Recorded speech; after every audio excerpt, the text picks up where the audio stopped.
Tom, you are the man of the moment yet again with your monster analog synthesizers. And this is, well, it's not quite as a big a beast as last time. No. But it's still pretty Maximus. Oh, do you see what I did there? I see what you did. Very clever. Yeah, and yeah, I like the idea of doing stuff to screw with people's minds, and you know, it's not just about it being an impressive synth. It's just like, what can I do to stop the show again? So I think next year it's going to be difficult. I don't know where to go from here. Well, micro? Or, I don't know. Well, this is half the size of the Colossus, I guess, or ish, isn't it? Exactly, yeah.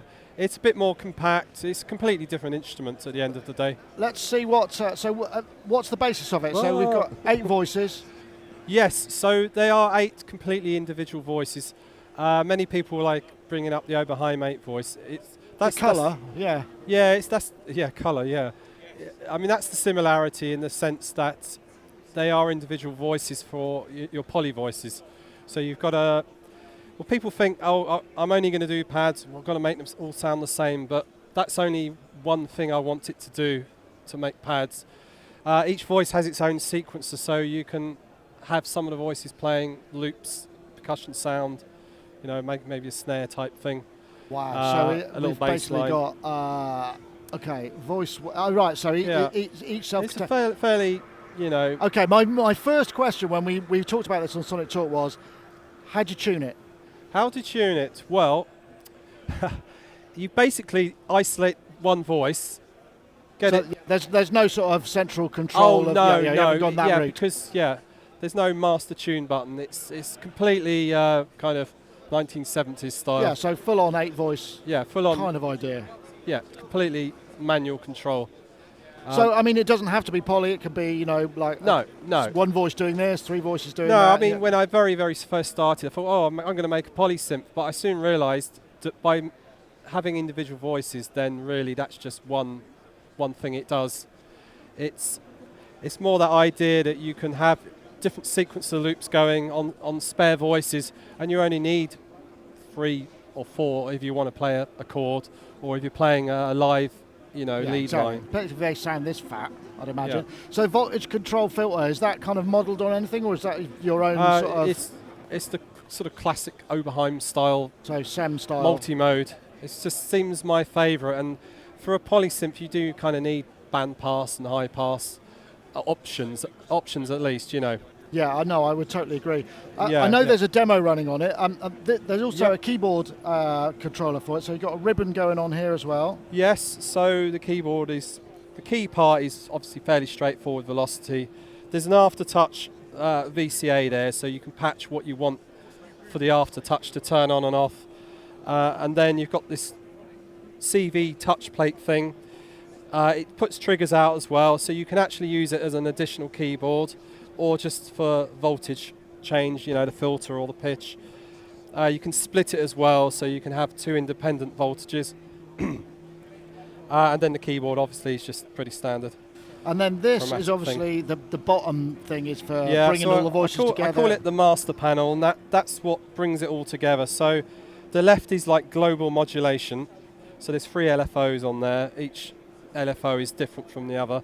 And then you've got this like key assign mode and MIDI channel stuff, mixer, and then your little output stage. So there's a lot of normalization going on here. That I don't see many patch chords apart from that one. So yes, yeah.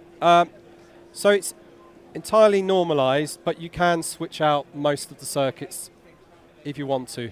Right. So because you can have the sequences running, the voices running as little sequences, you can turn off the key triggering, so you can play the voices without triggering the ones doing the sequences, things like that, or you can turn off the pitch tracking from the keyboard.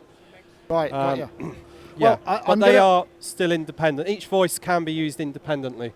So I'm going to ask Simon, who's been doing the demo, to press play. Can you get the sound going while I continue talking to Tom? So Simon has been doing a great job of demo. So this is a multi-timbral setup, I'm guessing. So yeah, so he's got a hi-hat sound there. Now the hi-hat is running on this voice, this one here.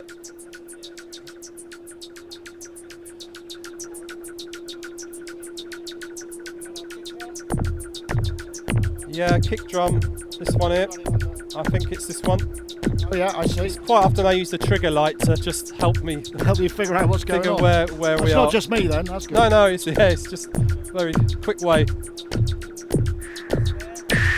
Snare, yeah, it's this voice. Nice.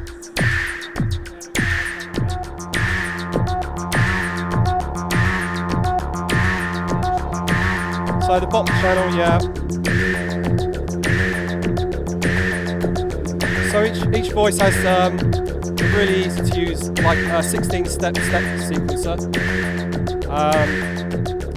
and you can program in the notes and the velocity, well, the cut-off. So, is it based on any of your existing sort of voice architectures, or have you sort of gone something unique for this? It's a blend of everything I've learned over the last 25 years. The sequencer is entirely new. So we've got a delay on each voice as well. Yes, oh yeah, that's good. So every voice has its own independent sort of old sounding delay. It's not a bucket brigade, but it's like a grungy digital thing. So that leaves 4 voices to do something else. So is there some poly stuff going?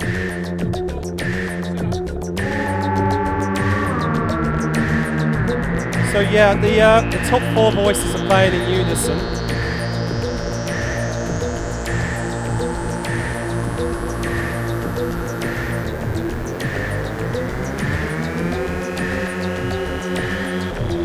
And the master out has 2 spring reverbs as well.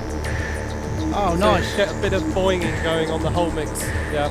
And it's stereo as well, so let's say you are playing a conventional pad, then you can pan the voices out. You know, oh, nice. like the Matrix 12, you can pan everything, it's just beautiful. Oh, that's neat. So yeah, it's a polysynth, but if you call it a polysynth, it makes you think pads, but it's more like 8 monosynths. Yeah. In a grouping. Yeah, that can do poly sounds and can sequence. Nice. So you got, I guess, have you finished the production run? Where are you in production on this? Yeah, the first run has sold out, so just building those at the moment. Finished a few already. Just taking, I've already taken orders for the next batch. So we're looking at November now, I think. So I mean, my first question is. Yeah. There's a 4 voice right there pre-built without the extra 4 on top. Is that something you're considering? Yeah, probably end of next year or something. Right. You know, I've got to deal with the happy customers buying the 8 voice.